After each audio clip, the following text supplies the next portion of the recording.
Aloha! Welcome to today's presentation, sort of a Christmas special, I guess you could say. I'm JayDreamerZ. Welcome to my channel if you're new. Today we're going to be focusing on Christmas. We're going to be talking about the mysteries and strange secrets that are held and contained within many ancient Christmas songs and carols and poems and stuff. I'm listening. I love Christmas songs. But I've found that they have some weird lyrics from time to time. By the way, you'll have to excuse me. I'm a little under the weather. I've got pink eye, so if it looks like I got punched in my eye or something, it's just pink eye. It's terrible. But still, I wanted to spend some time with you guys this holiday season.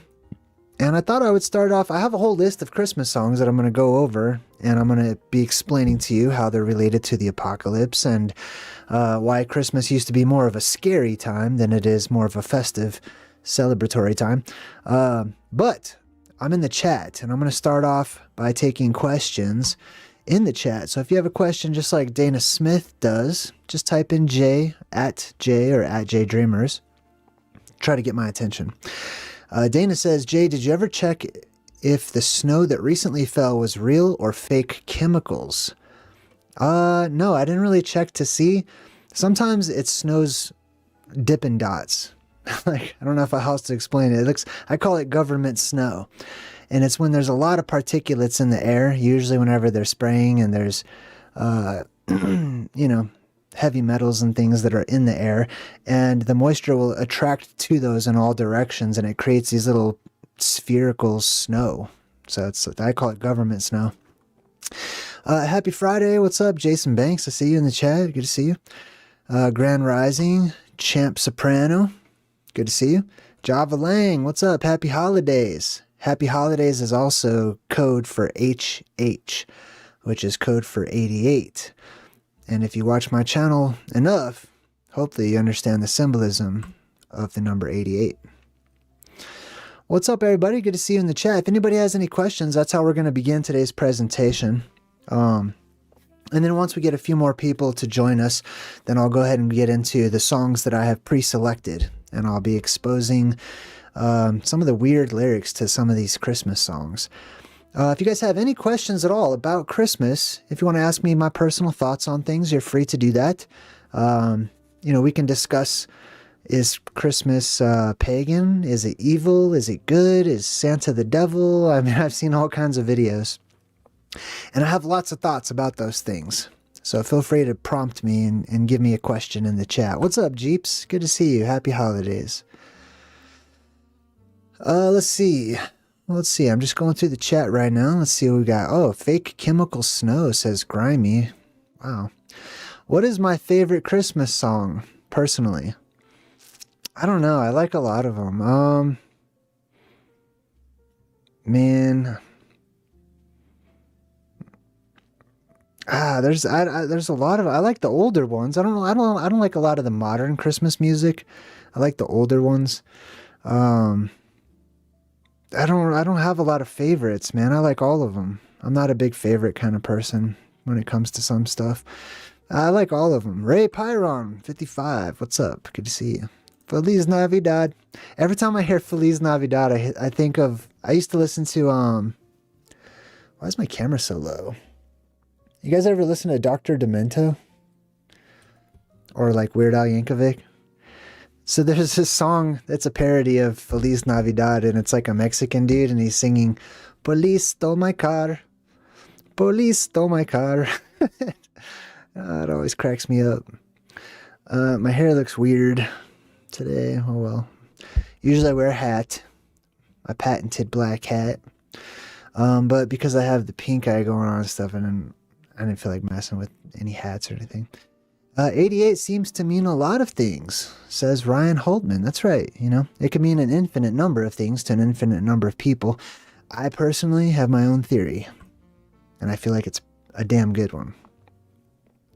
Elena Kotovsky says Carol of the Bells. That is probably one of my favorites. That's definitely in the top 5, I like the Trans-Siberian Orchestra. I like that gothic kind of like suspenseful Christmas music. I don't know. Road Pirates. Do that. I don't know what that means. Road Pirates do something. Lala. What's up, Lala? Hey, good to see you. High five to Lala. If you guys have any questions for me about Christmas, symbolism, why we do certain traditions, I love studying Christmas traditions, you'll have to ask. I'm not here to tell you what to think. If you have a question about what I think something symbolizes, what the origin of it, what it means, I am not the expert, but, you know, it is something that I like to study, and I've got a lot of theories on these types of things. Champ Soprano says, Jay, to help promote Coke in the winter times, question mark. Typically, Coke was only drank in the summer. I don't know what your question is. I don't understand what you're trying to say. Yeah. But yeah, they do, you know, advertise a lot of different things around Christmas time. Coke is one of them. All the different products. Since people are consumers these days, or we lack energy, people have to consume. Road pirates steal cars. Oh, police stole my car. I see what you're saying. I see the connection there. Police stole my car. Can you guys hear the music? I don't know if you can hear the music. I put like some subtle Christmas music on in the background. Let me see if I could. I've got my phone here. Let me see. I see the connection there. Hold on. Police stole my car. Can you guys hear the music? I don't know if you can hear the music. I put like some subtle Christmas music on in the background. Let me see if I could. I've got my phone here. Let me see. See the connection there. Police stole my car. Can you guys hear the music? Oh, we're on an infinite loop now. I gotta stop that. Okay, it's a little too subtle. I'll turn it up a little bit. Yeah, that was weird. Listening to me, listening to my phone, listening to me, listening to my phone, listening to me, listening to my phone. Infinitely forever. Let's turn up the Christmas music a tiny bit. That should be good. All right, cool. Oh, I'm looking good. Really? I think I look terrible, but thank you. Thank you. Appreciate you. The Christmas Taco Bell commercial. Oh my goodness. Let's see. Winjo says, why are the night skies now dark red instead of midnight blue or black?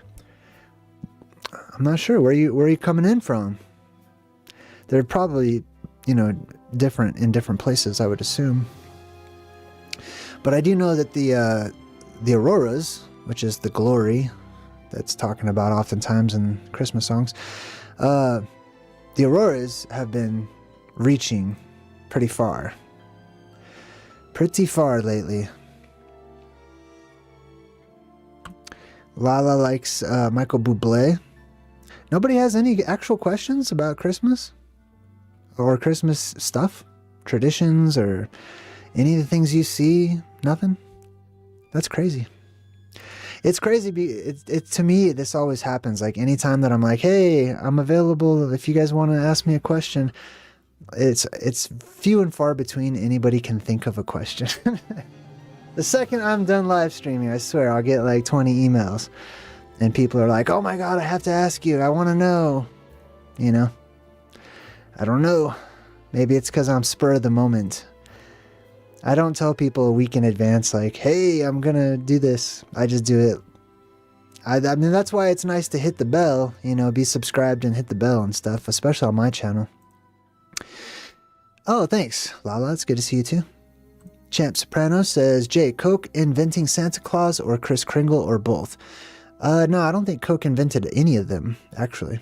I believe Coke invented their own version of Santa Claus, which traditionally was like the big fat jolly Caucasian guy with the big puffy cheeks and stuff. And they made, I mean, it was genius. It was a stroke of genius as far as a business idea, but they took the mythical Santa Claus and turned him into a mascot for their company and had him promote, because like who's going to sue, you know, who's going to sue Coke for using Santa Claus, right? That's funny. I'm surprised they don't do that with like Jesus or, you know, anyone else. Obviously in Islam, you couldn't do that because that'd cause a war or something. Ray Pyron says, just what he'd show about the red and the white mushrooms. Do you believe they were the start of the red and white colors? Good question. No, I don't. I'm not big into the Christmas is hallucinogenic mushrooms theory. I like it. I think that that's very creative, and I'm sure there's truth to everything, including that. But yeah, I'm not a big, Jesus was a mushroom, Santa was a mushroom kind of person. Although I think there's probably some truth there, but nah, I don't really follow that. Why do we kiss people under the mistletoe? Ooh, I don't know, because it's fun. Seriously though, let's see, the origin of the mistletoe.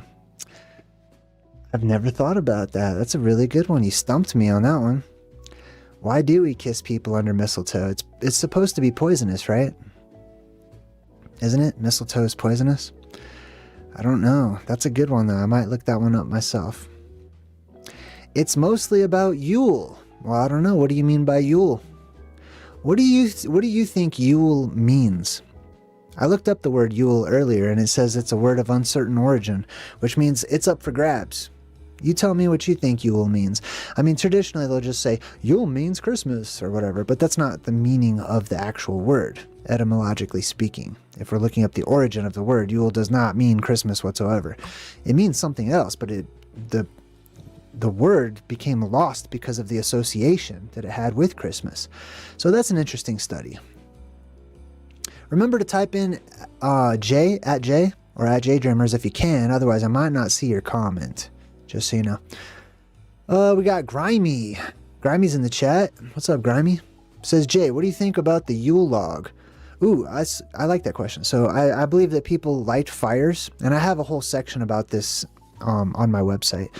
But I believe that people lit the Yule log, a huge log that was intended to burn for days and days at a time. Because ultimately, thank goodness we're getting into the meaning now, the reason behind Christmas was to prepare for the apocalypse. I just got a huge super chat donation. I will be right with that one. Thank you. So the Yule log, people who researched and knew and believed in the stories of old, they knew that this was the time when the apocalypse could come. Not that it would. Nobody knows what year it's going to happen. Nobody knows, can predict like it's going to happen in 2040, we'll say. But you can tell the time of year. You sure can. You can tell the seasons and stuff and when it would happen. So they lit all of these lights, Yule logs, bonfires, etc., candles, ones that were intended to stay lit for at least a week, because if the apocalypse came, it would be very hard to have any light. I like that question. Let me get to my super chat. That was a big one, $100 from Pimnim Sims. $100. That is a lot of money to a lot of people. Thank you so very much. Says, thanks for sharing your brilliant mind. Oh. One question though. What if your theory about plasma apocalypse is not real? Well, let me answer that question first. Then I'm extremely entertained, and it gives me a lot to study, to help me to grow, to be a better person physically, mentally, and spiritually. So I'm thankful, even if it's not real. You have convincing evidence, but what if it actually isn't? I hear where you're coming from. Ultimately, we could say what if to anything, right? What if it's not? What if it is? But if it's not, I don't know. I mean, like, I would say that even if the apocalypse doesn't happen in the way I envision it, which is not 100% correct, because I'm just one person and I'm just putting puzzle pieces together myself. But if it doesn't happen in the way that I envision it, and due to the mechanics involved of how I think, the mechanics of the apocalypse works, then I'm still going to be happy with all of the lessons that I have learned in studying eschatology and preparations, and not taking the world for granted or my life for granted, for studying the ancient history and the way things used to be, and the value in the old ways and prophecy and learning to look into the future. If it doesn't happen, if I'm making this all up, if I'm crazy or psycho, at the very least, I'm entertained. At the very least, I don't have anything for it. And at the very least, I'm better prepared in different ways for other cataclysms or catastrophes, which people, you know, which are evident that those types of things, smaller scale emergencies, do exist. So if there's not zombies, if all of the machines in the world don't come to life, if there is not a dome and the atmosphere doesn't depressurize and there's no such thing as geoplasmas or a fountain of youth, etc., I still am thankful. I'm still happy for my research. And I'm still thankful and happy for your $100 gift, your Christmas present in the chat. Thank you very much. And I hope that answer suffices. All right, cool. Let me jump back into the chat. Remember to try to type in @JayDreamerZ or @Jay if you have a question, because it highlights it on my side. It highlights your comment. And that's how I'm looking. All right, cool. Let's see what else we got here. Oh, I happen to see this one, even though it doesn't say @JayDreamerZ. Why is the Christmas tree shaped like a triangle? Well, that's just how it grows naturally, is, you know, the simple answer.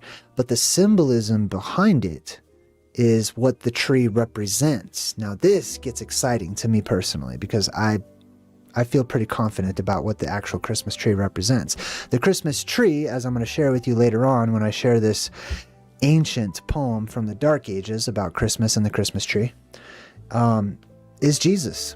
This right here, that tree, that represents Jesus. That represents, I should say, the massive main geoplasma that erupts out of the earth as the light of the world that heals the nations, that heals people, that brings youth to people.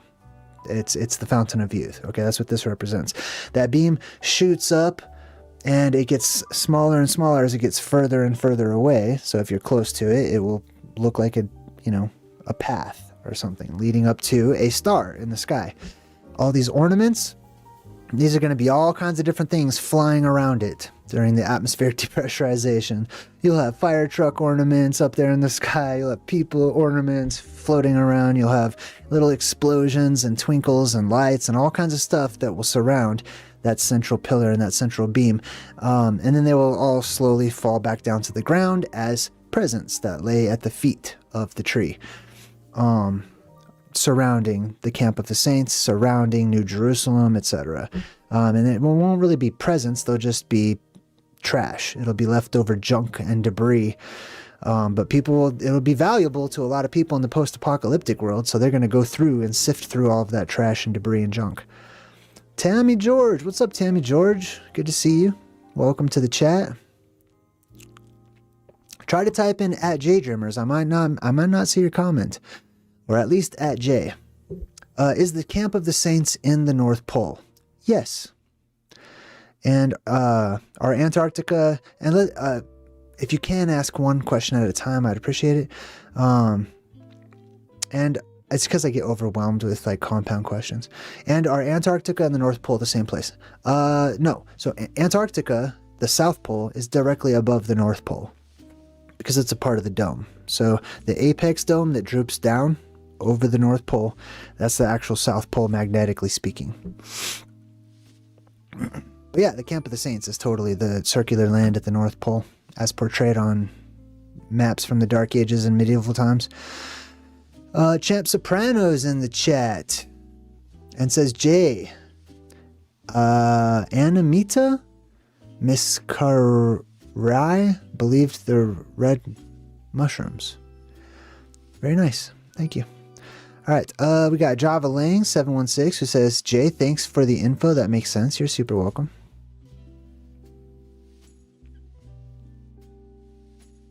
Let's see. We got Graham Anderson who says, Jay keeps it real. Always be humble. I think that's a great idea. I have not always been humble my whole life. For most of my life, I was the opposite of humble, thinking I was humble. And even today, I strive to check myself, to be meek and kind and considerate and think about other people and stuff.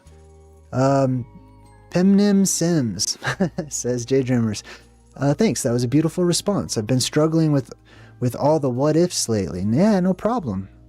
Ask what ifs. What ifs are just considerations. So let's consider. Let's think, you know? What do you got? What else do you guys have for me? Anybody have? Oh, Ray Pyron, thank you so much. You're very kind. Oh man, I missed all kinds of the ones here. Renee Gagnon says, JayDreamerZ, what was your favorite Christmas gift as a child? The original Nintendo. Hands down. I can't believe I got that because I was poor. I grew up poor, okay? We had powdered milk to put on our cereal. We had nasty stuff, okay? We had no name brands, okay, at all. We were poor. So to get a Nintendo when they first came out in like 1985 or something, man, I was ecstatic. That was probably my favorite Christmas gift ever. Stony Chango says, why did they start placing stars on trees? Good question. So as I said earlier, the tree itself represents the blue beam at the center of the world, the largest of the blue beams, I should say, that bring healing geoplasmas up to the surface where we live, which leads us into a golden age. That star at the top is the depressurization point. That is the apex dome. That star at the top is a primordial sun. It is a light-giving source at the top of the firmament. People saw that. Some people. That's the Star of Bethlehem. Just so you know. There's all kinds of ancient stars in the ancient times. Okay, there's never just one sun. There's never just one star in the ancient world that we no longer live in. But in the world to come, there will be more than one sun. There will be more than one of all these. But there will only be one that is fixed. One that's in the middle. It's the North Star. This North Star we have today is a wannabe. It's not the real North Star. We just attribute this North Star, which is fixed, which is the only solid star, actual real physical star. The other ones are just lights, you know. But anyways, that's what that is. That's the apex dome that shines right above the mountain of the moon. That's the moon too, that projects the image of the luminary into the sky. All right, let me try to jump back into the chat. I'm sorry if I missed some of you guys. Damn, I'd missed a lot, actually. Oh, okay. Thanks again, Pim. Thank you so much. Appreciate it. Let's see. Louis Martinez says, Jay, is there an actual purpose or reason for the ornaments on the tree? I believe so. I believe that it's mostly all the debris and stuff that's spiraling around the blue beam as the atmosphere depressurizes and gets sucked up to the apex dome in the world storm. Margie Wilson says, JayDreamerZ, do you believe the Christmas celebration originated from the Roman pagan festival Saturnalia? Or is it originated from the biblical times? I personally don't think Christmas is evil at all. I definitely don't think anything that is pagan is evil at all. And I, as you know, I love the Bible. I love the teachings of Jesus. I love a lot of things that are considered Christian and stuff, but what I do not like is Christians going around telling people paganism is evil and anyone that's a pagan is an evil person when they themselves believe that they're all evil because they're sinful, essentially. So like, I'm not one of those kind of people, okay? I left that practice a long time ago. Christmas to me is beautiful. It represents the apocalypse. It represents a gathering time to survive. It represents a tradition of gathering together during the times when the apocalypse could come. Why are the candy canes red and white like blood cells? Man, it's interesting, like blood cells. You're right. They are red and white like blood cells. Why are they red and white? Man, I don't know. I've not given thoughts to the candy canes. But they have like the pole, like the North Pole and stuff. It's oftentimes red and white. So is the barber pole. And they just added blue in there, I think more recently, to make it like more red, white, and blue. I think I did come across that at some point in the past. The red and white stripes. The red falling stars striping across the sky.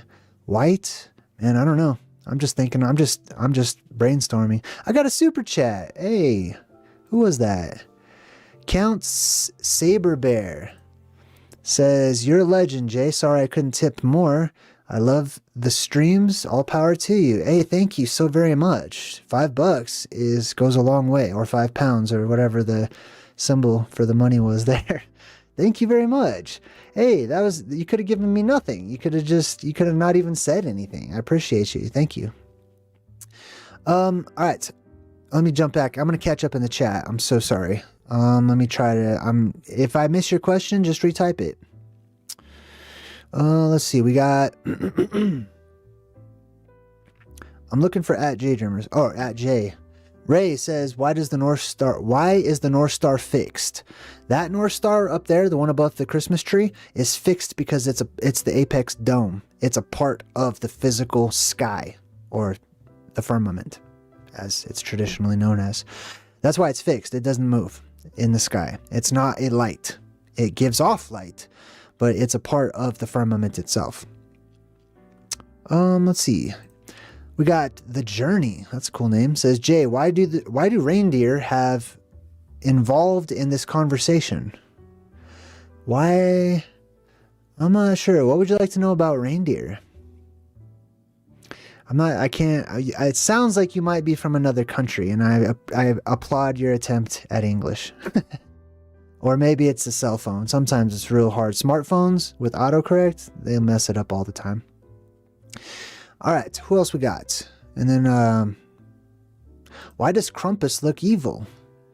He doesn't look evil, he just looks ugly, you know? We have an elven standard of beauty, you know what I mean?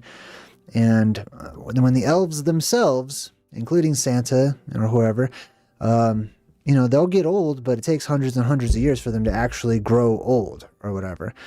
Then they start, you know, getting more hairy and stuff like that, and they'll start growing horns and stuff. So the younger elves, who are just a few hundred years old, you know, they tend to not look what we would consider to be ugly. We have an elven standard of beauty. Eric, hey, what's up, Eric? Thank you so much. Happy Festivus. Happy holidays. Happy whatever you guys are celebrating. Me, I'm acknowledging, and I respect whatever you guys want to celebrate this time as. You know, I don't care, unless it's weird. I mean, unless it's just, you know, offends my personal right and wrong, my morals. But yeah, I don't care what you label it. I don't care what you call it. To me, you're all celebrating the same thing. You just don't realize it. You're all celebrating the apocalypse, or the time when the light comes into the world, I should say. The geoplasma. The Age of Light. Let's see. Scoop-dooby-doo. I'm just in the chat. See if we have anything else here. And then we're going to get to some of these songs. Dabbing Good. What's up, Dabbing Good? Says, Jay, how about the split mountain with the blue beam out of the middle? Yes, the two peaks are the arc or the feet of the Squatterman. Very good. Very good. Stony Chango. Where'd you go? There you are. Could the winter end happen twice in a row, or is it always fire than ice? That's a good question, and it's relevant, and it's important to know this. It is always fire and then ice. It will go back and forth between fire and ice. We are looking, I believe, we're looking at fire that is coming next, not ice. The ice apocalypse is Fimbulvinter, and it's whenever the sun goes farther south every year. The tropics move farther south. The tropics have been moving further north every single year. Look it up. You'll find the same information I found. So that tells me we're headed towards trial by fire. So that's good to know. Fimbulvinter sucks. The Great Winter sucks. The flood sucks. You don't want that apocalypse. So count yourself lucky. It's cool that I brought up pagan versus Christian perspectives. Does Krampus have a connection to the ancient pagan mythology? I think everything has its inverse. It's reciprocal, right? So if you have some positive character, you're going to have some equally negative character on the other end, because we go through positive and negative times here on Earth, where we have a golden age and an influx of energy from below, from the Earth itself, that releases energy up into our world. And then we lose that energy, and then we have the season of Satan, and we have an evil time. Curry Croissant says, have you seen 21 Pilots? Covers Seven Nation Army. I have. Yes, I have seen that. I love the 21 Pilots. It's one of my favorite groups. Let's see. Oh, thank you, Chicago Gamer. Appreciate you. Hanging of the Stockings. Good question. So here's my personal theory on the hanging of the stockings. I believe that Christmas time marks an apocalyptic event, like I said, When this apocalypse happens, the earth will shake everywhere. All of the water inside of the surface will rise to the top. It'll mix with all of the dust and dirt and debris and stuff, and it'll be very muddy, very wet. It will be a very wet apocalypse, Christmas catastrophe.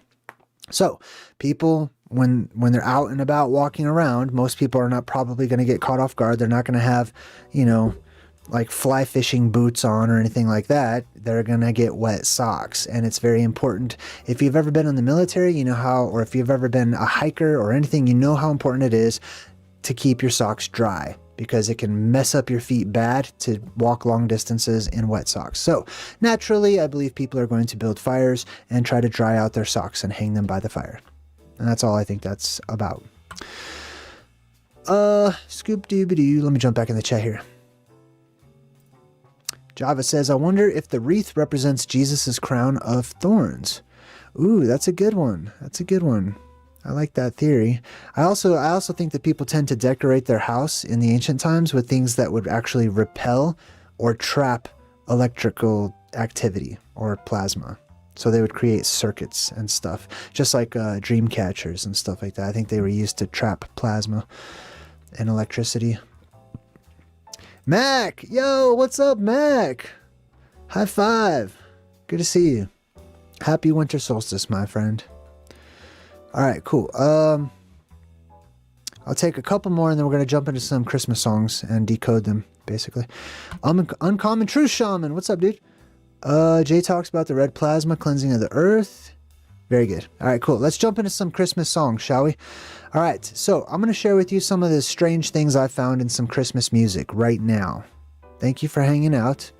Thanks for all the likes and stuff. I appreciate it. Let's start with some weird Christmas music and the symbolism. Let's jump into some actual theories instead of saying it just sounds fun. It's just cheery. It's just jolly. That's minimizing it. Okay? There might be cases where that's the case. Somebody just made up some babbling nothing, songs about nothing, basically. But some of these songs are real weird, and some of their lyrics are real weird too.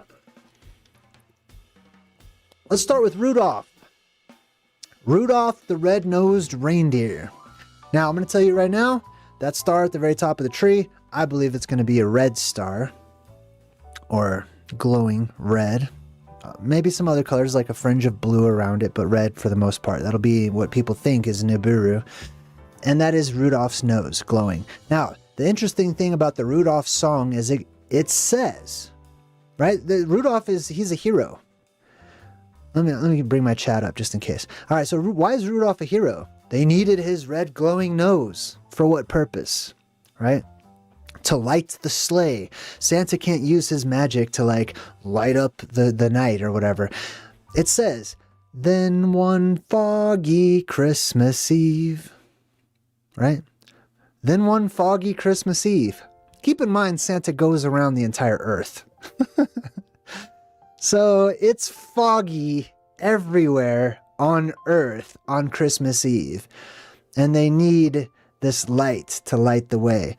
Having a light does not help you to see through the fog, just so you know. Okay, it can actually make seeing worse depending on the type of light you're using or whatever. Because the fog will just scatter that light everywhere.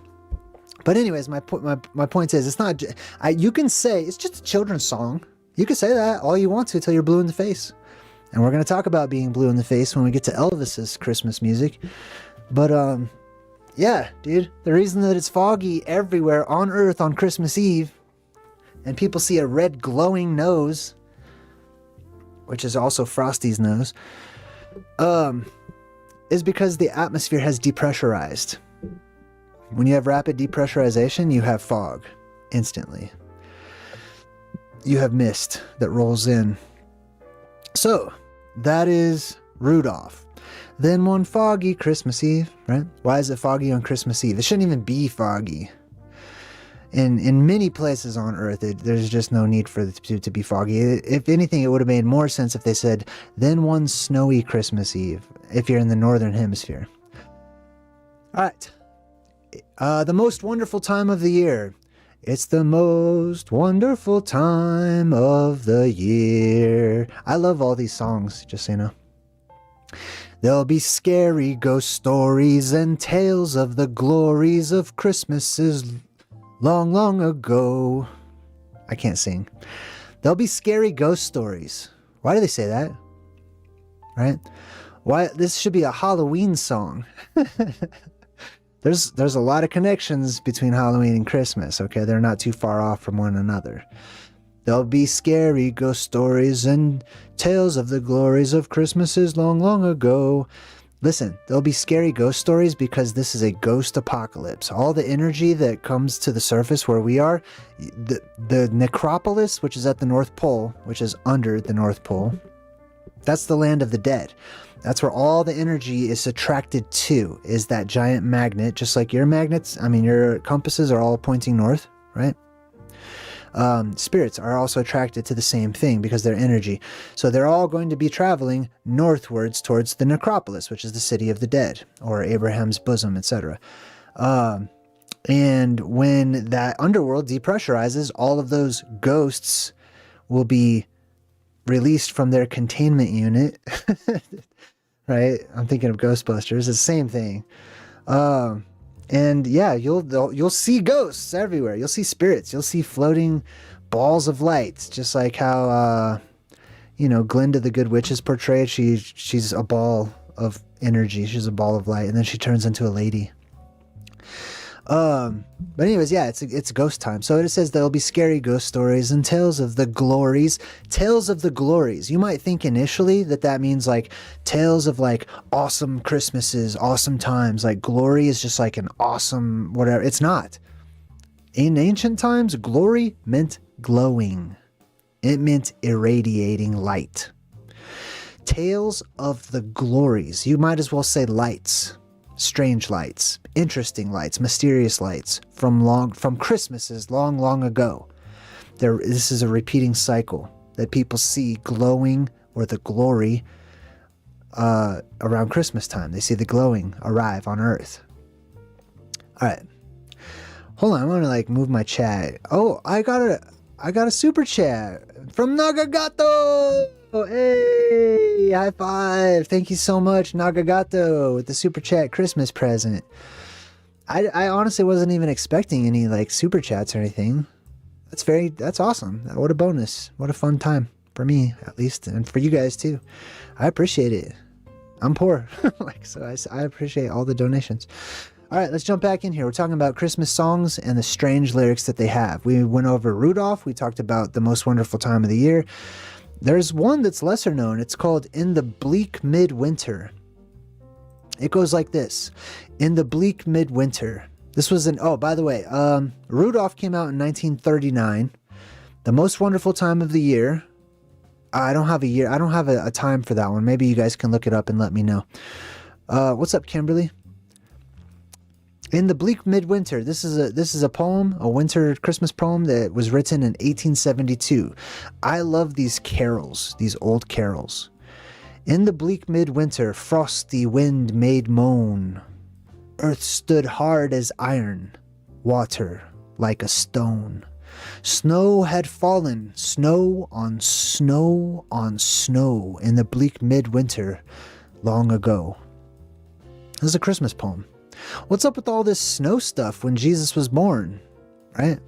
People say, some people believe that Christmas is when, like, the human baby Jesus, or God human or whatever, was born in an outdoor farm manger, right? All these words that we use in wintertime. And some people are like, that's impossible. That's pagan. All of Christmas is evil because Jesus couldn't possibly be born in the wintertime. Really? How about if Jerusalem isn't where you think it is? How about if Israel is not where you think it is, and the camp of the saints and the land of Jesus is at the North Pole, in a place that is traditionally described as being very warm and tropical, and the climate there is nice. He could definitely be born if it's winter time in the Northern Hemisphere, if he's born in the North Pole, like I believe. Yes, Merry Christmas, Nagagato. Thank you so much. All right, let's jump back in here. So that was called In the Bleak Midwinter. And I did want to mention that whole Jesus being born in the wintertime thing. A lot of people, they're tripping. They're projecting modern times onto the ancient past. Big no-no in my book. You'll easily trip yourself up. All right. There's another one called, in 1863, I heard the bells on Christmas Day. So ringing bells has a lot to do with the apocalypse. I have a whole presentation about bells and their connection to the apocalypse. Bells and their connections to dragons and ogres and fighting off evil and stuff. There's also just the sounds that are made from the earth. You know those skyquakes that people hear, right? The earth, the atmosphere itself can make eerie and strange sounds, metallic sounds. And it can sound like it's just coming from everywhere. And you're going to hear a lot of these. It'll sound like different things, you know. Sometimes it'll sound like static. Sometimes it'll sound like rushing water or a great applause or singing or bells ringing, all kinds of stuff, okay? But you will hear some sort of sound seemingly coming from the sky itself everywhere across the earth on one of these days, on the great Christmas to come, okay? I heard bells on Christmas Day, 1863. It was as if an earthquake rent the hearthstones of a continent. Let me translate. It was as if an earthquake tore apart the bedrock of the earth itself, of a whole continent. It's as if a whole continent was ripped open. This is how this poem about Christmas begins. It was as if an earthquake rent the hearthstones of a continent and made forlorn the households born of peace on earth, goodwill towards men. Made forlorn the households born. That means it made everything empty, desolate. You know, people left their houses and stuff. And in despair, I bowed my head. There is no peace on earth, I said, for hate is strong and mocks the song of peace on earth, goodwill to men. You ever notice this? I'm just going to sidestep for a moment, okay? You ever notice how many songs are about just terrible things? Negative, terrible things, like the school shooting songs and all these songs are about terrible things, but they're written to the most upbeat music. And people are singing along, just, you know, so happy, but they're about terrible tragedies and terrible things. I got another super chat from D. Harmy, and she says, thanks for all you do. You're the son I never had. Oh, I learned so much from you. Much love. That's very kind. Thank you very much. That was very kind of you to think to do that for me. All right, let's continue on. We're on 1863. I heard the bells on Christmas Day. It was as if an earthquake rent the hearthstones of a continent and made forlorn the households born of peace on earth, goodwill to men. And in despair, I bowed my head. There is no peace on earth, I said, for hate is strong and mocks the song of peace of earth, goodwill towards men. Then pealed the bells more loud and deep. God is not dead, nor doth he sleep. The wrong shall fail, the right prevail, with peace on earth, goodwill towards men. Now, I wanted to point something out in these songs, okay? Many times people miss this, but Christmas, the real Christmas, when the light of the world appears, not just, you know, yearly celebration or whatever. I'm talking about the apocalypse, okay? When this happens, hey, Jules Dream. Hey, that's a cool name. High five. Listen, when this apocalypse comes on Christmas, it's always shown to you in movies and stuff. There's so many Christmas movies that are not even about Christmas, and they're cataclysmic oriented. Okay, I call it the Christmas Day catastrophe. You'll see it a million times. If you're a Doctor Who fan, you already know. Okay, every Christmas the world's gonna end. Like, anyways, my point is, in these songs, in this music, it talks about Christmas came at just the right time because the world is evil. The world is corrupt completely. I'm not just talking about like, gee, it would be nice if, like, you know, the little bit of evil that does no, it's the whole world. Christmas comes. This is why Jesus is the savior. Okay, the world is at its epitome of evil, in its most corrupt state, physically, energetically, in every way, shape, and form. The world will be its most corrupt. And that's not just Christianity. That's a prophecy across religions, across belief systems, even getting into paganism and mysticism and the occult and stuff. Everyone knows this, okay? And if you don't, and you don't believe me, look it up. You'll find the same thing. You'll come to the same conclusion. I'm confident. Okay? The real Christmas, the Christmas Day catastrophe that brings about a golden age and peace and harmony and all that stuff happens when the world is at its lowest. And it happens cyclically, okay? It goes back and forth. Let's move on to the next song. We got We Wish You a Merry Christmas. Oh my God. This is one of those ones. Everyone knows the chorus. Nobody knows the actual song, right? We wish you a Merry Christmas. We wish you a Merry Christmas. We wish you a Merry Christmas and a Happy New Year. Right? Good tidings we bring. The people know that part. The part you don't know, this was from 1883, by the way. The part you don't know is that this song is from carolers. Carolers also happened during Halloween, All Hallows Eve, right? Or All Hallow Tide, just like Yuletide, right? So basically, homeless people would go to the doors of the rich people and they would ask for food or money or whatever, right? And this is reflected in traditions, holidays, like Saturnalia and stuff like that, where the world flipped upside down. The rich became poor, the poor became rich for a short time. Anyways, so we wish you a Merry Christmas and a Happy New Year. And then it says, now bring us some figgy pudding. And then they repeat it over and over again. They start making demands, this mob outside of your house. We all like our figgy pudding. This is the whole third and fourth verse.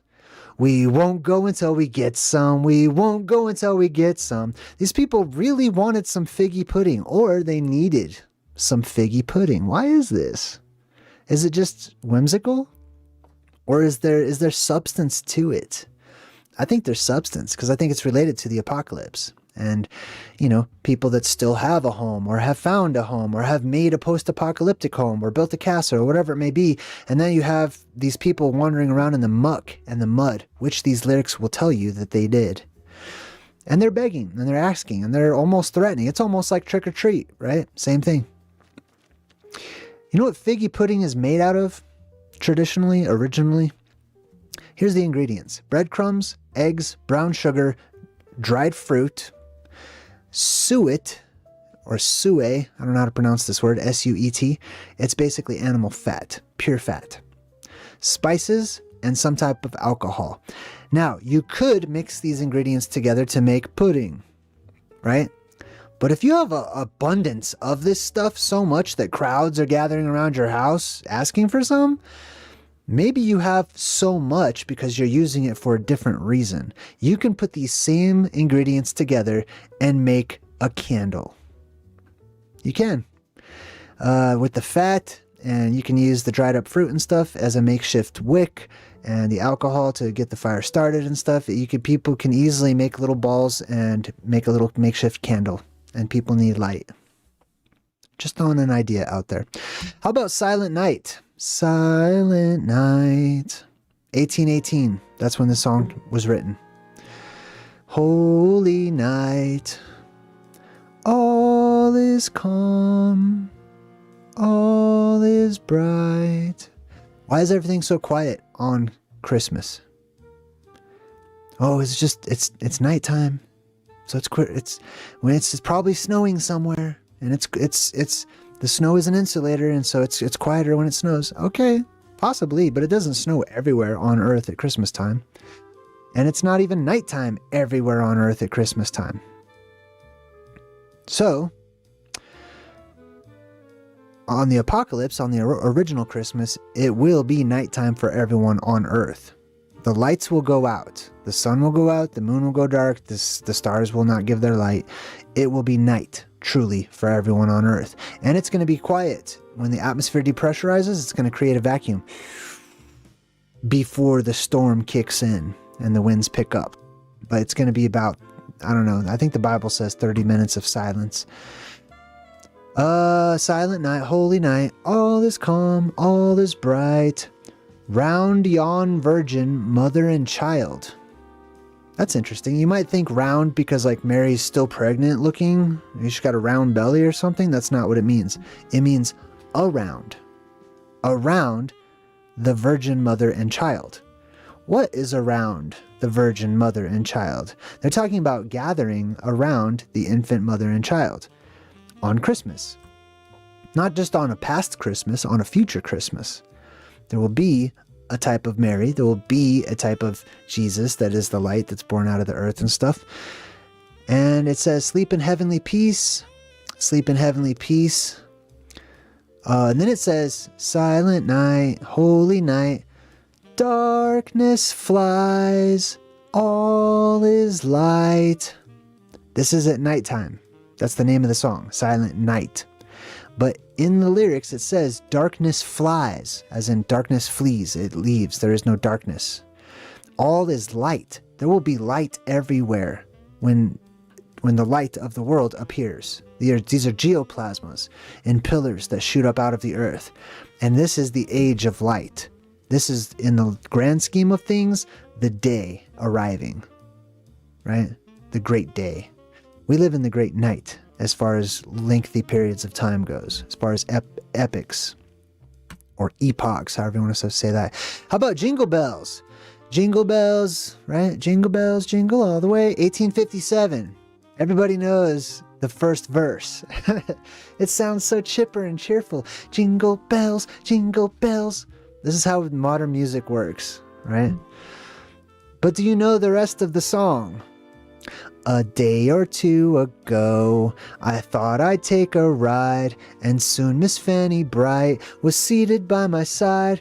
The horse was lean and lank, misfortune seemed his lot. He got into a drifted bank, and then we got upsot. It's all about crashing. This horse and carriage crashes into a bank of snow. Now, it continues on. The next verse. A day or two ago, a story I must tell. I went out on the snow, and on my back I fell. A gent was riding by in a one-horsed open sleigh. He laughed as I was sprawling lie, but quickly drove away.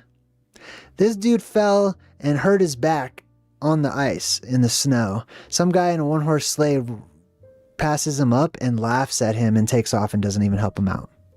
Isn't that messed up? And you're all singing that song. You have no idea what it's about. So funny. To me, personally, I think it's funny. 1945. The Christmas song. Chestnuts roasting on an open fire. Jack Frost nipping at your nose. Or whatever. So check this out. Here's some lyrics. And so I'm offering this simple phrase to kids from 1 to 92. Although it's been said many times, many ways, Merry Christmas to you. And so I'm offering this simple phrase to kids ages 1 to 92. That's odd. Don't you think? Hold on, I got some comments going on here. Aqua Ox, what's up, dude? Good to see you. Jeff Cook, what's up, dude? Says, love the channel. Best explanations for the portrayed past and links to actual events. Respect from London. Hey, shout out to you guys. All right, so what's up with kids being 92 years old? Why would you say that? You know what I mean? The dude singing it isn't obviously older than 92. So where does this come from? It comes from ancient times when people lived to be much, much older. This is discussed in the Bible itself. In the book of Isaiah, I'll show, well, it's all backwards for you guys. But in the book of Isaiah, I guess I could fix it real quick. Let me fix it so that it's not backwards. Faux pas. Oh, that didn't work. Damn it. Hold on. Can I? All right. No, I'm just going to go back to my nice little Christmas background here. There we go. And then I'll just read this for you, okay? All right, so this is from Isaiah chapter 65, verse 20. Okay, in the Bible, it talks about living past 100 years old and how this used to be the norm. Oh, you could still see it backwards. Isn't that crazy? I don't know how to fix it, so I'm just gonna move on. Okay, now, where was I here? The new heaven and the new earth. If you can read backwards, so this is about the new heaven and the new earth. This is also reciprocated in the book of Revelation, but we're actually in the Old Testament in the book of Isaiah. Behold, I will create a new heaven and a new earth. The earth will be renewed, which is how that reads, literally, and the sky will be renewed as well. The former things will not be remembered, nor will they come to mind. It's really bugging me that it's backwards on screen. I gotta fix this. I can't do this. Hold on. Screen capture. Is that it? Yep. Let's see if I could... Is that it? Let me see if I could flip this real quick. Did I do it? Oh, I did it. Oh, sweet. Look at that. Boom. All right, cool. So this is the Old Testament. Behold, I will create a new heavens and a new earth. The former things will not be remembered, nor will they come to mind. This is why most people are going to get caught off guard. This is why it's so important to observe the holy times, to keep the command of these festivals from ancient times. Specifically, I'm thinking of like, you know, ancient Hebrew festivals, but other religion. I mean, this is why we have so many feast days from culture to culture right now at this exact time, right? Hanukkah and Kwanzaa and all these different celebrations at the exact same time. Okay, it's because they come from the apocalypse, but people won't remember. That's why when you guys sing that New Year's song, what's that song they sing on New Year's? Auld Lang Syne, right? It's all about remembering the old ways, the old things, the old history that we have forgotten about. The former things will not be remembered, nor will they come to mind. But be glad and rejoice forever in what I create. I will create Jerusalem to be a joy and its people to be a delight. This is not in the Middle East. Okay, this is at the North Pole. I will rejoice in Jerusalem, and I will take delight in my people, because that's where the blue beam will be, in Jerusalem at the North Pole. The sounds of weeping and crying will no longer be heard in her, which means there was a time when the North Pole got out of control, and those people had their own dystopia. No longer will a nursing infant live but a few days, or an old man fail to live out his years. For the youth will die at 100 years, and he who fails to reach 100 years old will be considered cursed. What does this mean in English? This means if someone dies at 100 years old, they're considered to be a youth, a child, in the time that once was, which this is in reference to, but the time that that is coming, which is that when the new Jerusalem will be established, when the land at the North Pole will reemerge after the apocalypse, when the geoplasmas erupt and stuff. They bring youth. It is the fountain of youth. If you live less than 100 years old, people are going to think something was wrong with you. You had some kind of a curse. Okay? So now the song lyrics make sense. Where was I? Now the song lyrics make sense when he says, and so I'm offering this simple phrase to kids from 1 to 92. Right? You get the point, okay? You're a kid. If you're less than 100 years old right now, compared to how old people used to live, you're a child. And we're only getting younger and younger and younger. The days are quickening, so you're having birthdays faster and faster and closer together and closer together. This is why this Christmas seems like it came really fast, okay? That's not just to me. I know there are many of you out there that can testify to that. I know many of you out there can straight up say, yeah, Christmas came way fast. I knew it was going to come fast. I knew it was next thing. And you know what? Next Christmas will come even faster. And the one after that. And it's just time is going to keep squishing together. It's the shortening of the days. But anyways, people are living to 100 years old these days. They're not really 100 years old. Okay? Not compared to how long a year used to be. They're living to be more like 60, 65. Maybe 70-ish, okay, compared to like the older generations and stuff, okay, their years were longer. All right, sweet, that's enough of that. What's up, everybody in the chat? Java Lang says, oh, I reversed the comments. Look at that. Where's my comments? The chat. Bam. Hold on, let me fix the chat. I reversed the chat. All right, cool. Oh, thank you for a great time here in your live stream. Merry Christmas to you and your family. Thank you. My son will be with me. He won't be with me on Christmas. For our custody agreement, I requested the solstice, the 3 days around the solstice. And so we will be opening presents this weekend. And I will let him open one early on Saturday. All right, let's continue on with these strange Christmas lyrics, shall we? I'm excited. Where were we? We were Have Yourself a Merry Little Christmas. Is that where we were? Yeah. So, Have Yourself a Merry Little Christmas. Frank Sinatra, 1943.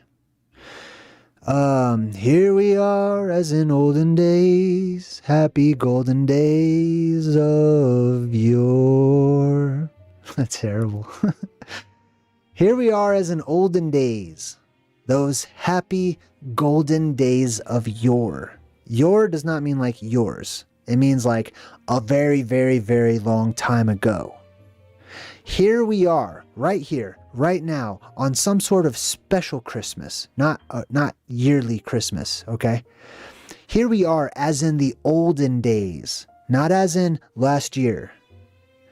Happy golden days. Well, it's clearly not last year because last year wasn't a happy day, okay? We lived during the season of Satan. We lived during evil times, okay? But the song is referencing an antiquity, okay? Ancient times. A particular Christmas, a cataclysm, an apocalypse. Faithful friends who are dear to us, gather near to us once more.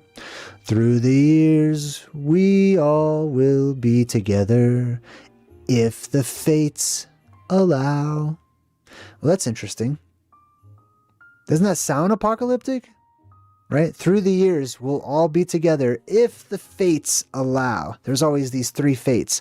Now, I'll give you a tip, and I'm not going to go into a lot of detail right now. But when the sky opens up, people will see three lights in the hole in the sky.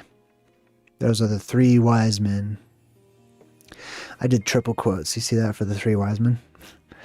And those are the three fates as well. But anyways, people will see that up in the heavens. And they did see it during the Dark Ages. They drew pictures of it and stuff. Let's continue on. Oh, hang a shining star upon the highest bough. Yeah, we already talked about the star symbolism. Hold up. Boom. Okay, cool. All right, sweet. What's the next song? How about Santa Claus is Coming to Town? This whole song is creepy. 1934, this song came out. Let me just remind you of what it says. You're used to hearing it like this. You better watch out. You better not cry. You better not pout. I'm telling you why. Santa Claus, right? That's how you're used to hearing it, okay? I gotta do like the jazz fingers with that. In reality, it should sound more like this. You better watch out. You better not cry. You better not pout. And I'm telling you why. Santa Claus is coming to town. It should sound more like that. It sounds like a horror song. He's making a list and checking it twice. He's gonna find out who's naughty or nice. This is threatening. Like I'm telling you, the whole song is a threat. And people are like singing it so cheerfully. So, in this song, Santa acts as the Valkyries from Norse mythology. Valkyries could see into the soul of a person. They could tell if you had good vibes or bad vibes. And if you had bad ones, they would be attracted to you and they would touch you and kill you. This is how electricity works. Positive and negatives. What's up, C3PO's Golden Calf? Good to see you. Alright, let's get back to the threatening song. The threatening Christmas song. Listen, good people, we don't need threats. We don't need laws. We don't need commandments or any of that. We just naturally are good. Evil people need threatening songs like this for Christmas. He sees you when you're sleeping. He knows when you're awake. This dude has some kind of special vision, okay? Energetic vision. Plasma, basically. Santa Claus is plasma, just in case you haven't figured it out. The chimney of our world opens up. He comes down through the chimney of the earth, which is the apex dome.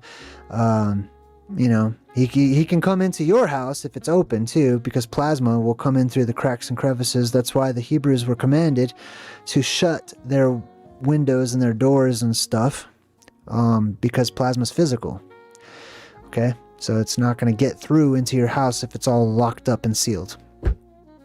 It can become a Tommy knocker, and it can make little popping noises at your door and stuff. But people would leave out food and drink offerings, stuff that would go moldy and give off gases as it becomes decrepit. And those would be the offerings to the plasma, basically, that will stay out of your house because it will be attracted to those rotting food outside. But when there's no longer plasma ghosts and stuff like that to appease, people still go through they jump through the hoops. They still go through the motions. So it becomes tradition just to set out food outside. In which case, the more bold of the people who are now venturing outside and realizing there's not, you know, many ghosts out anymore or monsters or whatever, they'll go happily take that food and eat it. And then the people inside start realizing year to year, I should probably bring that food inside because I noticed some humans eating that food that's meant for ghosts. And then the people will come to the house and knock on the door and beg for that food, and they will sing a song. And this is, you know, hey, I just got another donation. United Aussie Protests. Hey, thank you so much. Says have a great solstice. My eye is itching right now. I have a pink eye. I don't like it. Have a great solstice. Much love from Australia. Thank you. Thank you very much. I appreciate you guys. That was very kind of you. All right. Back to the threatening Christmas song. He sees you when you're sleeping. He knows when you're awake. He knows if you've been bad or good, so be good for goodness sake. You better watch out. You better not cry. You better not pout. I'm telling you why. Sounds like something a WWF wrestler would say. With little tin horns and little toy drums, Rudy Toot Toots and Rummy Tum Tums, Santa Claus is coming to town. That's all the presents are around the tree. Like I said, it's all the debris that falls down. The kids and girl. Oh, this one's interesting. I'm not going to say this in the creepy voice. Listen, this is the end of the song. The kids in Girl and Boyland will have a jubilee. They're gonna build a Toyland town all around the Christmas tree. Think about this. This is real.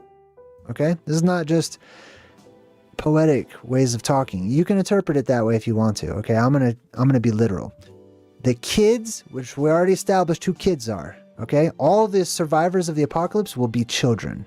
All of you are children. Okay? No offense or anything, but you are. Comparatively speaking, as we've already established, okay? The kids in Girl Land and Boy Land. We have these two different lands that exist outside or on either side of this mainland that has this tree in the middle. These are what I affectionately call the anode and cathode islands. And I talk about these land full of girls and a land full of boys. It's an island full of girls and one full of boys. In my book, Ancient Oblivion, Return to Hyperborea. Okay, there's an island of women and an island of men. Primarily, there's anomalies. Sometimes there's a man born on the woman island or vice versa, okay? But this is interesting to me. It says The kids in girl and boy land will have a jubilee. The jubilee is the year that all the slaves are set free. This apocalypse is the year of jubilee, and it's cyclical, and it happens from time to time. And people celebrated the year of jubilee when they were set free from the system, and they owed nobody nothing. They had no debts. They owed nothing to no one. Or they owed nothing to anyone? I don't know. Anyways. All right, let's move on. Blue Christmas by Elvis Presley, 1957. And when... I love Elvis, man. Or I like his voice. And when those blue snowflakes start falling, that's when those blue memories start calling. You'll be doing all right with your Christmas of white, but I'll have a blue, blue, blue, blue Christmas. This is interesting to me. When those blue snowflakes start falling, that's when those blue memories start calling. Now you could think of this like, oh, it's just he's sad because his girlfriend's not with him on Christmas for some odd reason. Okay. Yeah, you could make it about that. Many of these songs that sound like they're about a relationship between a man and a woman are not. They're apocalyptic. You just interpret it that way. Why are the snowflakes blue? Because he's so sad. He's projecting his sadness onto the very snowflakes themselves. Wrong.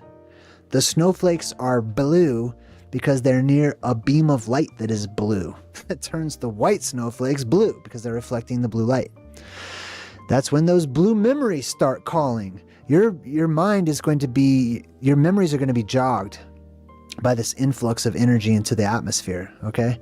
This is written about in 1 Corinthians chapter 13 in the Bible, where it talks about how we see now dimly, but then, meaning after the apocalypse, we shall know much more, okay? Your mind will be flooded. Right now we're all pretty dumb, if I'm to be blunt, okay? People are not very intelligent. Even people who tell me I'm intelligent, and they're complimenting me, which I appreciate, and I'm very honored. Thank you. But compared to how intelligent I believe I will become after the apocalypse, and how intelligent I believe many of you will become after the apocalypse, your synapses are going to be on, just full blast. So you'll know way more after the apocalypse than you thought you knew in the world today.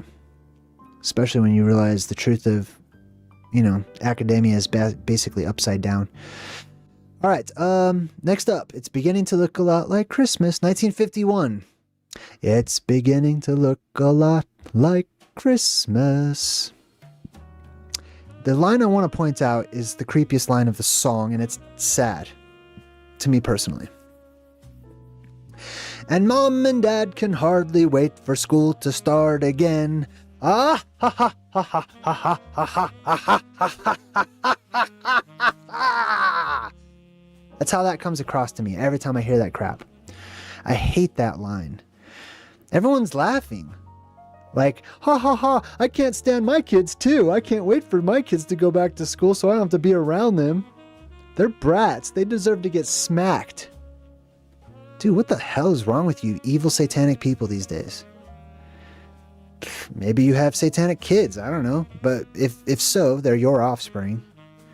I love my son. I can't wait for school to start again so I don't have to be around him anymore. What is that? If anything, for me, that's a sign of the times slowly starting to shift into the season of Satan. Okay? And with this maniacal laughing, if you pay attention to the movies, cartoons, freaking commercials, anything, people that laugh maniacally are maniacs. They're the bad guys. The good guys in movies and stuff hardly ever laugh. There's exceptions, I'm sure, but look at Skeletor. look at any of the bad guys. They're just laughing their heads off. Okay, so this particular part of this song just creeps me out, man. Mom and Dad can hardly wait for school to start again. Get the fudge out of the house and go away from me.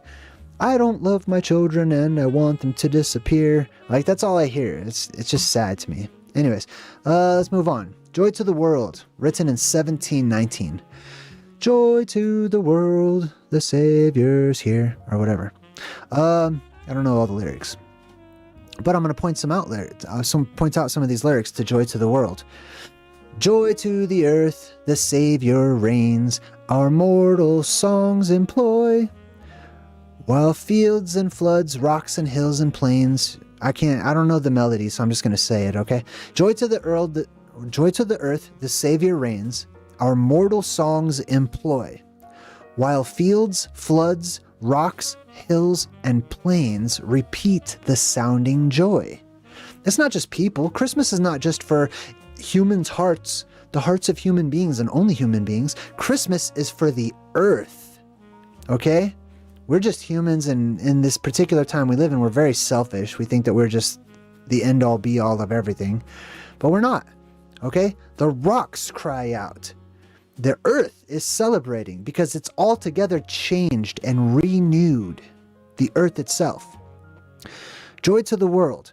While fields, floods, rocks, hills, and plains repeat the sounding joy, no more let sins and sorrows grow, no thorns infest the ground. Here comes to make his blessings flow, far as the curse is found. The earth has been cursed because the energy is being sucked down into the hollows of the earth, which they have their golden age right now. And the surface responds. The plants, the people, the animals, they all adapt to lacking energy in this world in different ways. And the earth is cursed. That curse is relieved when the Savior is born, when the light of the world comes into this world, when the fountain of youth explodes up out of the center of the world. There will be a time of plenty. There won't be thorns and stuff and all this crap growing on, the earth won't be seen as cursed any longer, okay? Now, let's go to Do You Hear What I Hear? Written in 1962. Do you hear what I hear? You might at first glance think that that's like a person and talking to another person and it's Christmas time and they hear like Christmas music or something. No, that's not what it's about. We just assume. Nobody studies these things. You know what I mean? So funny. Margie Wilson's in the chat and says, JayDreamerZ, in the Bible, there weren't actually 3 wise men. I totally agree with you. There were 3 gifts that were brought by the Magi, which was gold, frankincense, and myrrh. You're correct. The idea of 3 wise men came from the song and the play that We Three Kings in 1857 that cemented the idea. I agree with that. I also think that the whole 3 kings or 3 wise men, etc., come from those 3 circles that people see in the depressurization and the apex dome. But more on that another time. Thank you for sharing that. I appreciate that. And I think, I think I missed a subscriber or somebody. Well, high five. Welcome to my channel. Let's move on. Do you hear what I hear? Do you hear what I hear? Said the night wind to the little lamb. So it's the wind talking to a little lamb. The lamb is Jesus. The lamb is the light or the lamp of the world. And there's wind. Okay? There's wind that's involved. Do you hear what I hear? Said the night wind to the little lamb. Do you see what I see? Way up in the sky, or way up in the sky, little lamb. So the light needs to look up to see something above it in the sky. The lamb needs to look up. The light, the lamp, the genie lamp, all that stuff. Right? Do you see what I see? A star, dancing in the night with a tail as long as a kite or as big as a kite. Right? So plasma is going to be seeping out of this hole in the sky. Okay? And it'll follow the jet stream and stuff like that. But it'll look like a comet. People are going to call it a great comet. What else? With a tail as big as a kite, said the little lamb to the shepherd boy, do you hear what I hear? Do you hear what I hear? Ringing through the sky, shepherd boy. Something's ringing through the sky. There's a ringing sound. like we already established, and we already talked about that ringing sound, right? These skyquakes and stuff. Do you hear what I hear? A song, high above the trees with a voice as big as the sea. The sound of many rushing waters. Static electricity. On a massive scale, doesn't sound all high-pitched like that. It sounds like, you know, like a big-ass bell going off. What else? And you'll hear booms, too. As all these explosions come up out of the earth. Said the shepherd boy to the mighty king, do you know what I know? In your palace warm, mighty king, do you know what I know? A child shivers in the cold. Let us bring him silver and gold. So the child is the light of the world, okay? The newly born light of the world that exists up in the Arctic Circle where it's cold, and we bring him what he wants. Well, what does electricity want? It wants conductive materials like silver and gold, right? All right, one more, and then I'm gonna get into a poem, actually. So we're gonna do one more song here. Hey, thanks, Tammy George. That was kind of you to say. Go Tell It on the Mountain. This was from the early 1900s. It's more of a hymn, but it's also a Christmas song. It's like, go tell it on the mountain. You had pretty much have to clap to this song if you've ever gone to like church services. They sing this song, I believe, at the end of Left Behind, the good one with Kirk Cameron, the first one, at the very end. Anyways, go tell it on the mountain, right? Jesus is born from a mountain, from a cave in a mountain. And it goes like this. I don't remember how the song actually goes or the melody, so I'm just going to say it. While shepherds kept their watching over silent flocks by night. So it's nighttime. Shepherds are out watching their animals. Behold, throughout the heavens, there shone a holy light. I just lost my chat. Hold on. Let me see. Let me make sure everything's good. My computer is messing up. It's saying I don't have enough memory. Hold on. Let me double check. Make sure we're still live streaming. Are we still good? I'm gonna open it up on my phone here and double check. Let me know if we're still good. If we're still good, I'll continue. But I'm having computer issues, saying I don't have enough memory. Let me close out some of these web pages I have open. Oh, I'm frozen. I look terrible. Oh my God, get that off the screen. Let's see. Go back to my little. Oh, connect your encoder to start. Oh, well, maybe it skipped. I don't know. Maybe for you guys it skipped a little bit. Let me see. All right, I do say that we're good. Okay, cool. Well, let's continue then. Let me continue. Go tell it on the mountain. While shepherds kept their watching over silent flocks by night. So it's nighttime. Behold, throughout the heavens, that's up above, there shone a holy light. So there's some sort of holy light. Not like a regular sunlight or a moonlight or starlight or anything. There's some sort of holy from maybe a hole in the sky, okay? Light. The shepherds feared and trembled. So this is something that scared people. So oftentimes when people are caught off guard, they're scared. When they're caught unaware. If this is something that's been in the sky for like a few days now, they're probably less likely to include the whole being scared thing. So I'm assuming this light suddenly appears. The shepherds feared and trembled, and when lo, above the earth rang out the angel chorus that hailed our Savior's birth. This is literally the sky depressurizing. A hole opening up in the sky, and we see the heavenly light, which is from the plasmasphere that wraps around the dome. Down in a lowly manger, which is Mount Meru at the bottom of this Christmas tree, which is the trunk of Yggdrasil, the world tree, the humble Christ was born, and God sent us salvation that blessed Christmas morning time. That's the first morning. when the light comes into the world. Now, let me share with you something else. This is a poem from the Dark Ages. It's a Christmas poem. It's about the Christmas tree. So if you're interested in the symbolism of the Christmas tree, going back into the Dark Ages, as far as like the 700s AD, this might be of interest to you. Check this out. I posted this before. I'm going to share it with you guys, and I'll actually fix the words so you can read along. Alrighty, boom. Let me just make it a little smaller here. Doop, doop, doop. Dream of the Rood. Now, this word right here, let me explain. This means rod.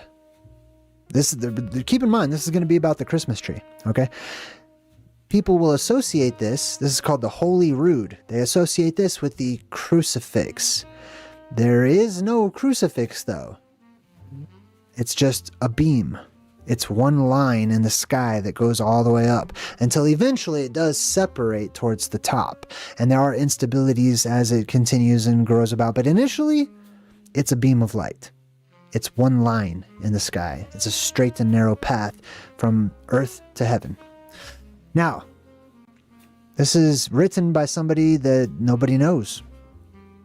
And the earliest copies we have of it stem all the way back from the 700s AD. And there's actually a monument, like a statue, that has parts of this poem engraved into it in, I think, Old Norse. Listen to what was said here. This is so interesting to me. Listen, I will speak of the sweetest dream. What came to me in the middle of the night, when speech-bearers slept in their rest, it seemed that I saw a most wondrous tree, raised on high, that means up in the air, wound round with light, the brightest of beams. I had that one highlighted already. So this tree was a bright light that was wound with light. This is a poem from antiquity, from the Dark Ages, that we somehow have of this dream that this guy has. He's dreaming about the blue beam. All that beacon was covered in gold. Right? A sign. This is the sign. This is the beacon. This is the lighthouse. Was covered in gold. Gems stood fair at the earth's corners. Where is this tree located? Where is the Axis Mundi? Where is the quintessential, original Christmas tree? Where is the birth of this beam of light, or the light of the world? It is at the earth's corners, which meet together. Just like, like Four Corners here in the United States, we've got 4 states that touch each other, and there's a place called Four Corners, and everyone knows it's where those 4 states touch each other. They're not talking about the 4 corners of each state on the outsides. So when they talk about the 4 corners of the earth, they're not talking about the outside perimeter of the earth. They're talking about at the middle of the earth where they touch. And there were 5 up on the cross beam. All the angels of the Lord looked on, fair, through all eternity. That was no felon's gallows. So this is not like, how they show Jesus like on the gallows and criminals being hung with him and stuff. He says this was no felon's gallows, but holy spirits beheld him there, holding him up on either side. Men over the earth and all this glorious creation. Wondrous was the victory tree. Interesting. It was victorious over the apocalypse, basically. And I was stained by sins, wounded with guilt. I saw the tree of glory, honored in garments, shining with joys, bedecked with gold, gems, had covered worthily the Creator's tree. Does this not sound to you like a Christmas tree? It definitely sounds like a Christmas tree. And yet, beneath that gold, I began to see an ancient wretched struggle when it first began to bleed on the right side. So this is in reference, if you don't know what this is about, as far as plasma physics goes, you could think of Jesus on the cross, and he was stabbed in his rib cage and bleeding on the side of his body or whatever, right? In reality, it creates this sort of toroidal field that people see, and you have this Vesica Pisces shape that looks like it turns red, and I've done some videos about that, and I have a playlist full of videos that talk about medieval times and the Dark Ages, and you can find it on there. It looks like the Eye of Sauron in the Dark Ages. I was all beset with sorrows, fearful for that fair vision. I saw that eager beacon change garments and colors. Now it was drenched, stained with blood, now bedecked with treasure.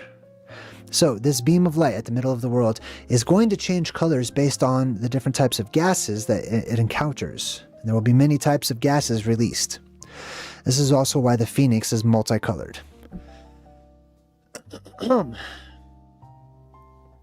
And yet, lying there a long while, I beheld in sorrow the Saviour's tree, until I heard it utter a sound. Now this tree is making sound. This is interesting. That best of woods began to speak words. This is the singing sword. This is Excalibur. It makes noise, like I talked about. It was long ago, I remember it still, that I was felled from the forest's edge. So the tree, the blue beam, is talking about how it remembers the last time it died and went down into the earth. This is Jesus coming down from the cross, going down into the underworld to preach into the people in the underworld. It was long ago, I remember it still, that I was felled from the forest's edge, ripped up from my roots. Strong enemies seized me there, made me their spectacle, made me bear their criminals. They bore me on their shoulders and then set me on a hill. Anytime you see this whole hill thing, it's almost always actually a mountain, okay? Not a hill.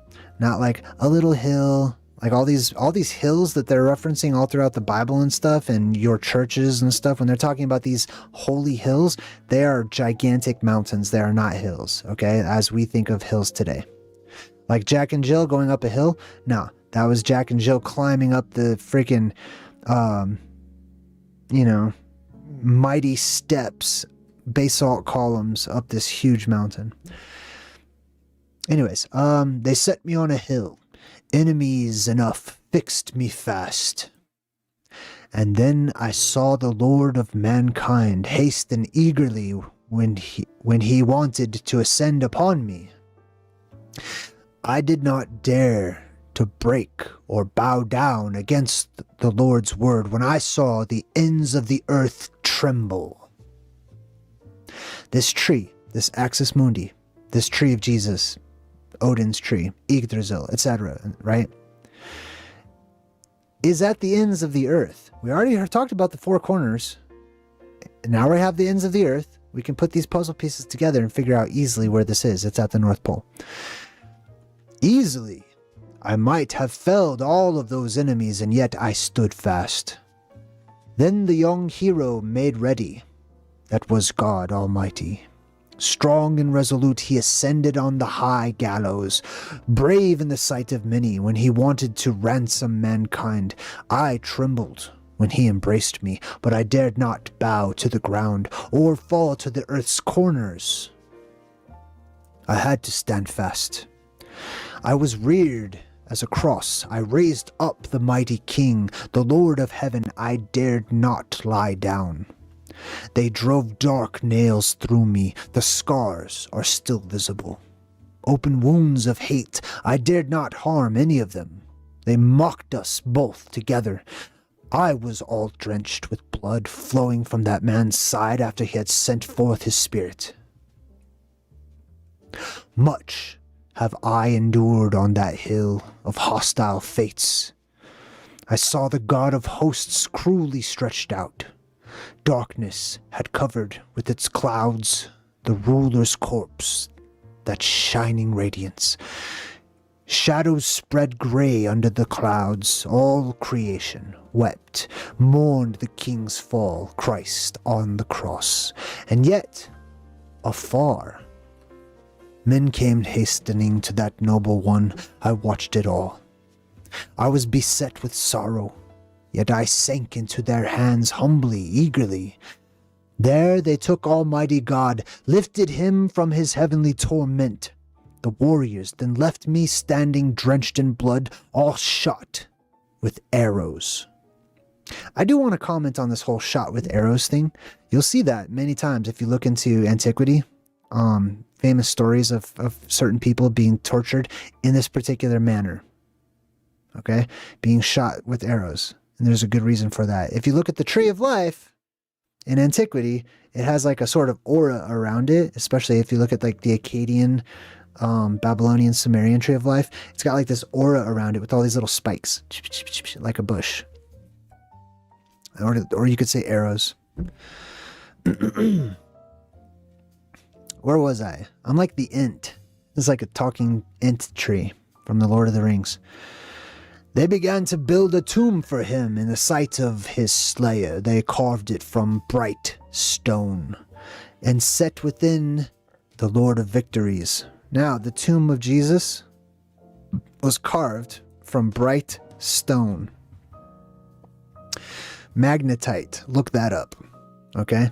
Whenever Mount Meru is no longer Rupus Nigra and it's not the dark black mountain or the black rock, it becomes the shining rock.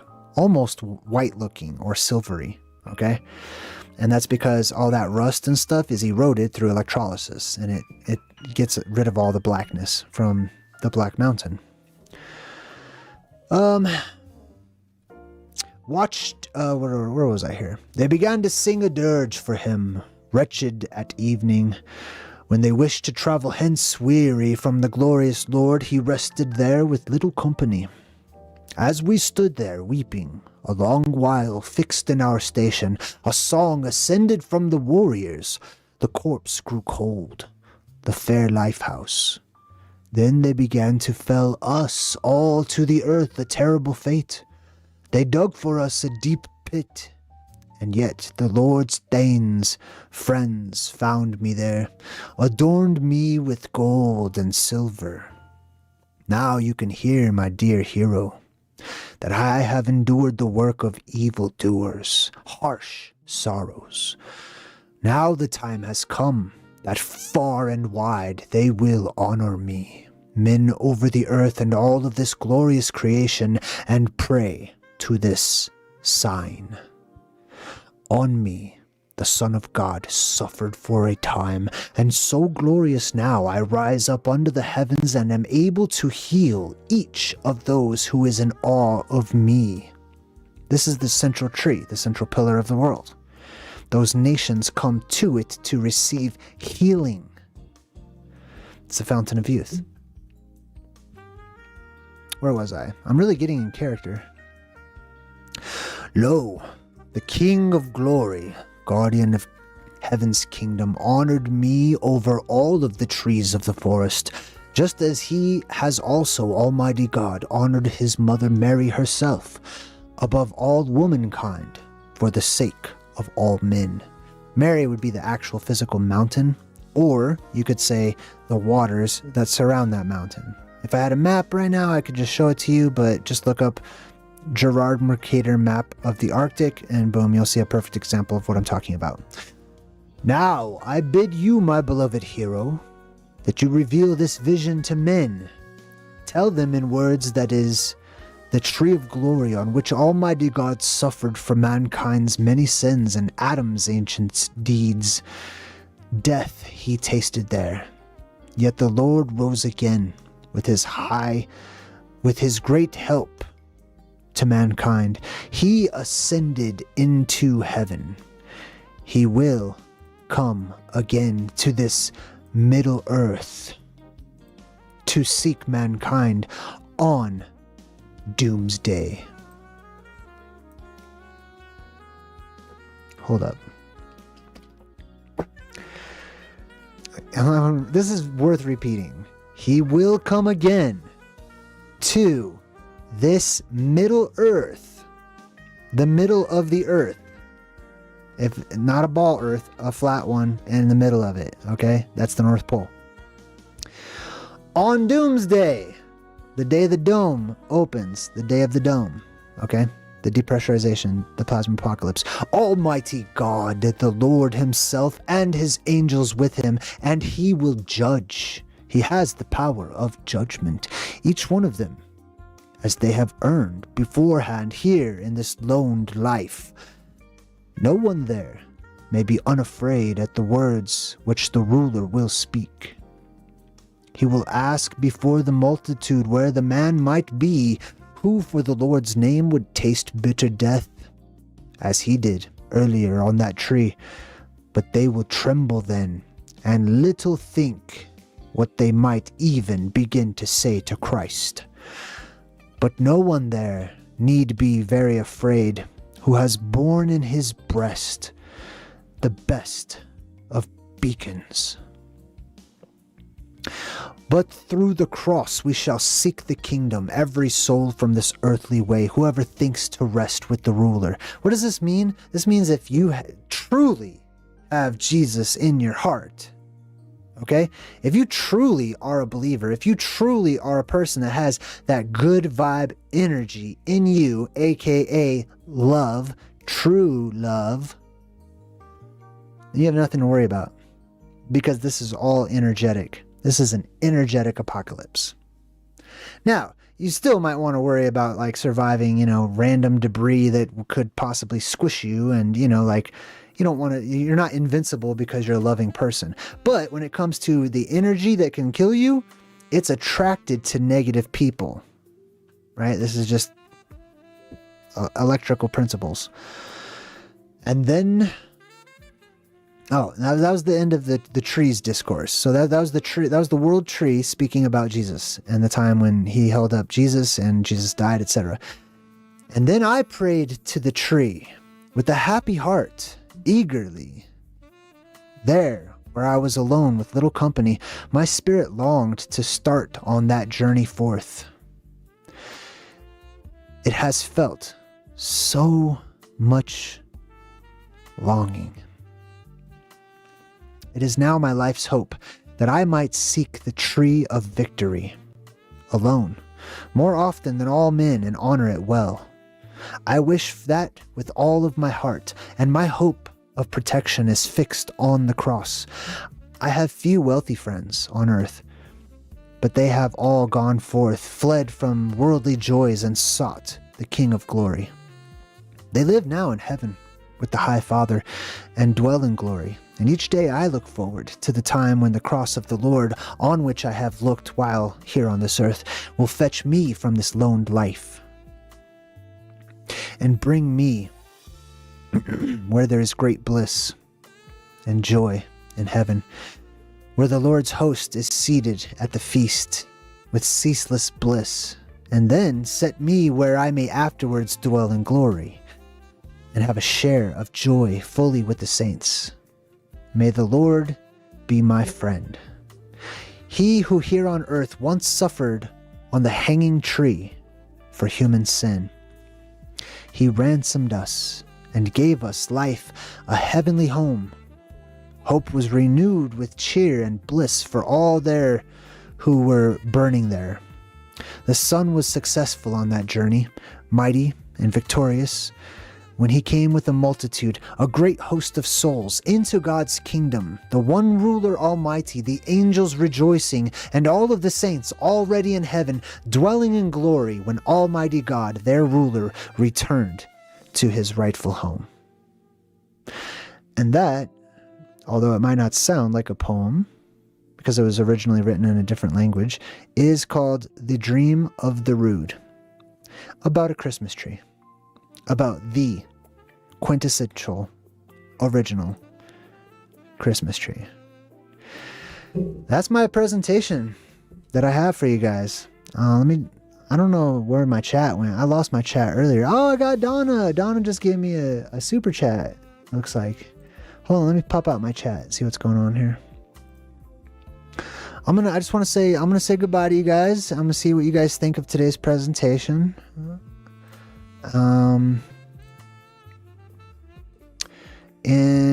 Yeah, thank you so much, Donna Coben, $10. Merry Christmas. Thank you very much. Hold on, let me get the correct background. Yes, thank you so much, Donna. Is this post in the Bible? Hattie the creator wants to know if this is in the Bible. No, that was an ancient poem from antiquity from the 7th century AD. Let's see. The bow. Oh, you guys are just having some chats about it. Good. I'm glad to see that. Miko says, when the sun travels to the north and burns everything, when the sun returns to the new equator, will it burn everything on the way back as well? Ooh, that's a good question. No, I don't think it will. I don't believe it will. I don't think so. I haven't really considered that, but off the top of my head, I want to say no, but I'm not 100% sure. But I'm going to say no, just for right now. Plus, on top of that, like, there's going to be a lot of fog and stuff everywhere. But I hear what you're saying. Is it going to come back the way that it left? That's a good question. I don't know at this particular juncture. I will consider that, though, and I will give that some thought. And I think I might have thought about that at some point in the past, too. I just didn't research it. But yeah, that's a good question. I like the way you're thinking. All right, let me see. I'm catching back up to where we are now in the chat. Let's see. We got anything else? The devil or rock sign. I don't know what that's about. Let's see. Anything else? I want to thank everybody in the chat for showing up and participating and being a part of this moment in history. These are historic times. These are interesting times, which are historic times. I'm honored to be a part of history, really. I'm honored to be one of those trailblazers that's, you know, cutting down all the crap and, you know, getting to the root of things, getting to the importance of things, preparing people, preparing, you know, a way for people to... I don't know. I don't want to make it sound like I'm tooting my own horn or anything. I'm just honored. That's all I'm trying to say. I'm honored to be a part of times such as these. Really am. I feel like that's why I'm here. And it's been nice. It's been really nice. I don't know what the future holds for me personally. But, you know, if I was to go tomorrow, I'd look back and I'd be proud of how far we've all come. All of you. I'd be proud of all of you. I'd be excited for you at what lies ahead in your journeys and stuff. I hope that you have a peaceful Christmas. That's my hope for you. If you're alone, if you're with family, whatever you have going on, I hope you can find something to smile about. That's my hope for you these holidays. Until next time, I'm JayDreamerZ, saying good vibes, happy holidays, and goodbye.